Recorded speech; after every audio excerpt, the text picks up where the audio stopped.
Hello दोस्तों, नमस्कार। ये भैंसू का गाना है, बहुत सा सुंदर गाना है। तो आप लोग लाइक करिए, शेयर करिए, सब्सक्राइब करिए। आप लोग अभी तक हमारे चैनल को नहीं, चैनल को सब्सक्राइब कर लीजिए और सपोर्ट करिए, आगे मुझे बढ़ाइए, अपना प्यार दुआ वैसे देते रहिए।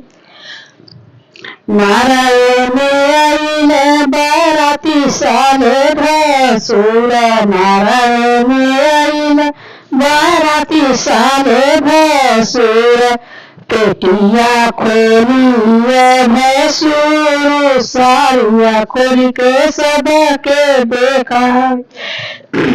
पेटिया ही खोली भैंसूर, साड़िया लुकाई सबके देखाई। कलशा छुआई भैंसूर दीदी के देखैया सारी, कलशा छुआई भैंसूर दीदी के देखैया सारी। मारे में आइल बाराती साले सब भैंसूर, मारे में आइल बाराती साले भैंसूर। पेटिया ही खोली भैंसूर दीवानी कारी, पेटिया ही खोली भैंसूर दीवानी कारी। डिब्बा खोली के देखाई टिकावा झुमका नाथिया, डिब्बा खोली के सबा के देखाई टिकावा नाथिया झुमका। कलशा छुआइया भैंसूर दीदी के देखैया, कलशा छुआइया भैंसूर दीदी के देखैया।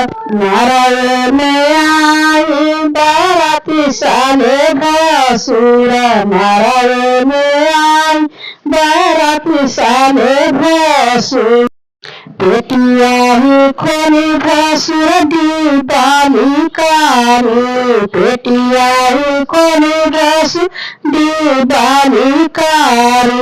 डिब्बा खोली के ही सबके देखाई हार कंगनावा, डिब्बा खोली के ही सबके देखाई हार ही कंगनावा।